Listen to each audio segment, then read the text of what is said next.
రా కోతి, మీ maths sir slip test conduct చేశారా? అవును యతి, నాకు అవుట్ ఆఫ్ 10 కి 7 మార్క్స్ వచ్చాయి. 3 పోయినాయి. మరి నీకెన్ని మార్క్స్ వచ్చాయి?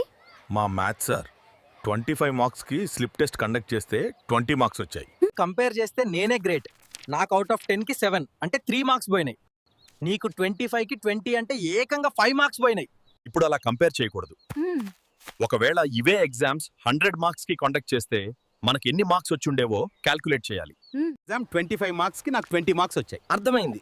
ఇవే మార్క్స్ ను 100 మార్క్స్ కి కంపేర్ చేస్తే డెనామినేటర్ 25 ను 4 టైమ్స్ చేస్తే 100, న్యూమరేటర్ 20 ను 4 టైమ్స్ చేస్తే 80, అంటే ఫ్రాక్షనల్ ఫార్మ్ 80/100. ఎగ్జామ్ 25 మార్క్స్ కి నాకు 20 మార్క్స్ వచ్చాయి. అదే 100 మార్క్స్ కి 80 మార్క్స్ వస్తాయని అర్థం, అంటే 80%. నా మార్క్స్ 7/10 కాబట్టి డెనామినేటర్ 10 కి 10 టైమ్స్ 100, అలానే న్యూమరేటర్ 7 కి 10 టైమ్స్ 70, అంటే fractional form is 70/100. Exam 10 marks కి నాకు 7 వచ్చాయి.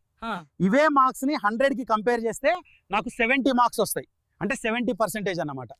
పర్సెంటేజ్ అంటే a part of whole expressed in hundreds. యతి గారు, మీకు పుణ్యం కొంచెం సింపుల్ గా చెప్పండి. పర్సెంటేజ్ అంటే సింపుల్ గా చెప్పాలంటే for every 100, for 100, out of every 100 or fraction with denominator 100.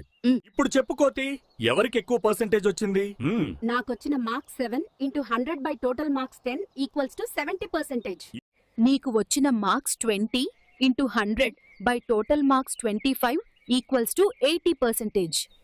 3 marks పోయినా నాకన్నా 5 మార్క్స్ పోయినా నువ్వే గ్రేట్ అంటావు.